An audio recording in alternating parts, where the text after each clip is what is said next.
जय भोले भंडारी।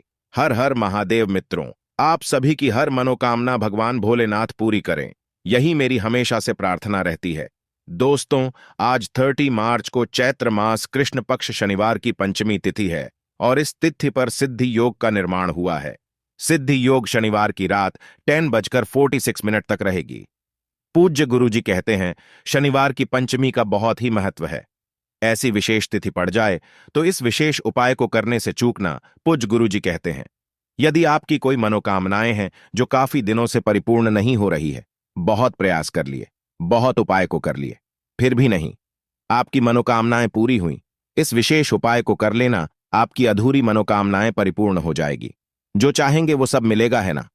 पूज्य गुरुजी कहते हैं, यदि धन की बहुत समस्या है, पैसा पास में टिक ही नहीं रहा है, इधर से आता है उधर से चला जाता है, 100 कमाते हैं 200 खर्च हो जाते हैं, तो आज के दिन इस विशेष उपाय को आपको जरूर करना चाहिए। पूज्य गुरुजी यह भी कहते हैं, यदि जिन लोगों को सफलता नहीं मिल रही है तो आज इस उपाय को जरूर कर ले, तरक्की के नए नए रास्ते खुल जाएंगे। इस पेड़ की जड़ में एक चीज को समर्पित कर देना। एक चमत्कारी मंत्र को बोलकर पूज्य गुरुजी के कथा से ही सुन के समझ के बड़े ही विस्तार से बताने की और समझाने की पूरी प्रयास करूंगा। जी हां मित्रों, अगर आप भगवान भोलेनाथ जी के सच्चे भक्त हैं, उनकी कृपा पाना चाहते हैं तो वीडियो को लाइक करें और गरीबी को अमीरी में बदलना चाहते हैं तो चैनल को सब्सक्राइब करें और कमेंट में हर हर महादेव अवश्य लिख दें।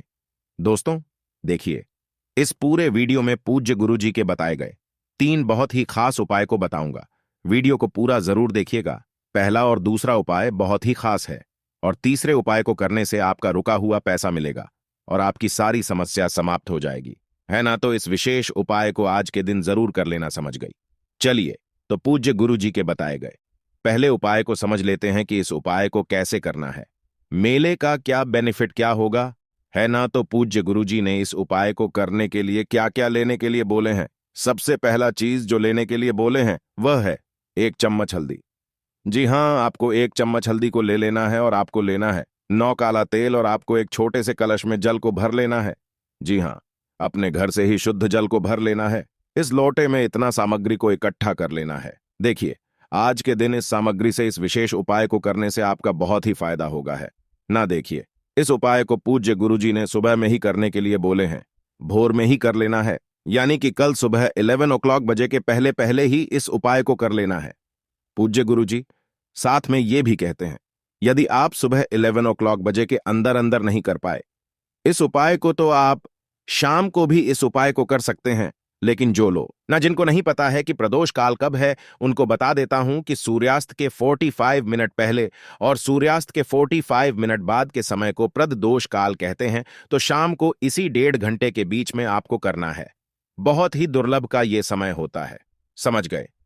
चलिए अब इस सभी सामग्री को लेकर चले जाना है पीपल वृक्ष के नीचे। जी हां, देखिए, आपको उस पीपल वृक्ष के नीचे जाना है जो पीपल का वृक्ष मंदिर के आसपास हो, मंदिर के अगल बगल हो, है ना। वैसे पीपल के वृक्ष के नीचे जाना है, या फिर आप ऐसे भी पीपल के वृक्ष के नीचे जा सकती हैं जो पीपल का वृक्ष सुनसान जगह पर हो, है ना, जहां पर ज्यादा शोर शराना हो, है ना। और जब वहां जाएं तो बिना चप्पल के जाए, नंगे पैर ही, आपको नंगे पैर ही पीपल ब्रिज के नीचे जाना है।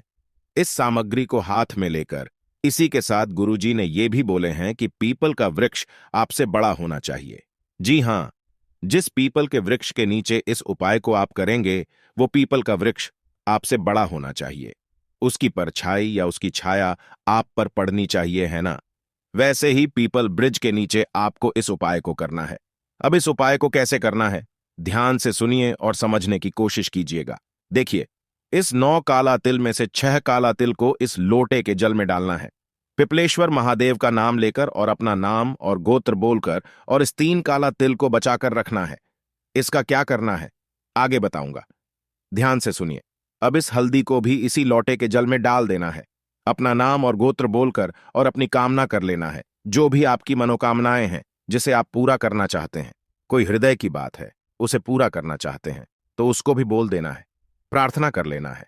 उसके बाद इस लोटे के जल को अपने हाथ में लेकर पीपल वृक्ष का 11 बार परिक्रमा कर लेना है और 11 बार ओम नमः शिवाय मंत्र को बोलकर और अपना नाम और गोत्र बोलकर परिक्रमा करना है ना। उसके बाद इस लोटे के जल को इस पीपल वृक्ष के जड़ में समर्पित कर देना है और ओम नमः शिवाय और ओम नमः शिवाय मंत्र को बोलते रहना है। और मेरी ये मनोकामना है, इसे पूरा करने की कृपा करें।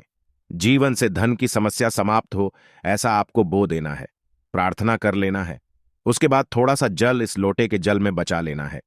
उसके बाद अपने हाथ को पीपल ब्रिज पर रखकर कुछ इस प्रकार से अपने मन की कामना को बोल देना है पूरा के लिए, और अपना नाम और गोत्र भी बोल देना है।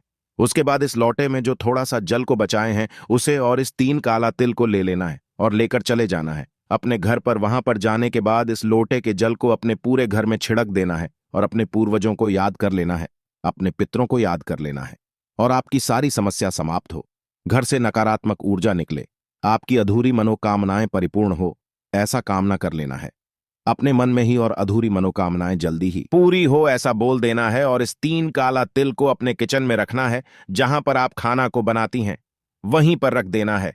जीवन कल्याण हो जाएगा, जीवन धन्य हो जाएगा, है ना, और आपकी अधूरी मनोकामनाएं परिपूर्ण हो जाएगी।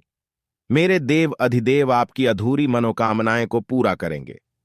इस उपाय में इतना शक्ति है कि आपकी अधूरी मनोकामनाएं परिपूर्ण हो जाएगी, है ना। पूज्य गुरु जी कहते हैं इस उपाय को जो भी लोग कर लेते हैं उनकी सारी मनोकामनाएं परिपूर्ण हो जाती हैं। अब पूज्य गुरु जी के बताए गए दूसरे उपाय को समझ लेते हैं कि इस उपाय को कैसे करना है। तो आपको लेना है अक्षत, यानी कि 21 चावल को ले लेना है, और चावल लेते समय एक बात का विशेष ध्यान देना है कि वो चावल कहीं से भी टूटा नहीं होना चाहिए, खंडित नहीं होना चाहिए। और आपको लेना है पीला चंदन जी, हाँ आपको पीला चंदन को ले लेना है, और आपको लेना है एक एक पात्र में शुद्ध जल। जी हां, आपको अपने घर से ही इस लोटे के जल में शुद्ध जल को भर लेना है। अब इस उपाय को भगवान शिव जी के मंदिर पर करना है। तो कैसे करना है, ध्यान से सुनिए और समझने की कोशिश कीजिएगा।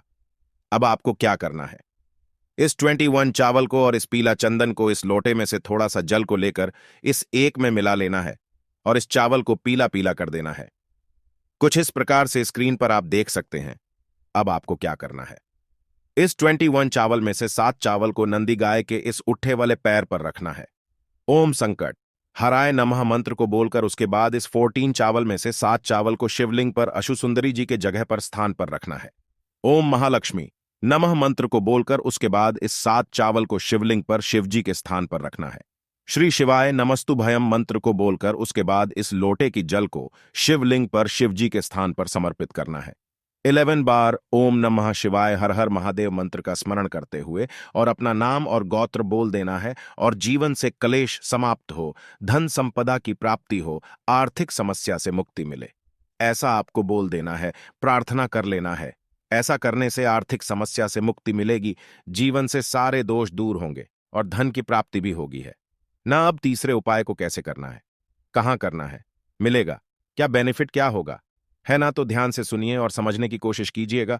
तो इस उपाय को कैसे करना है, आपको लेना है 3 आटे का दिया। पीपल के पेड़ झड़ में आटे का दिया जलाने से बहुत ही शुभ होता है।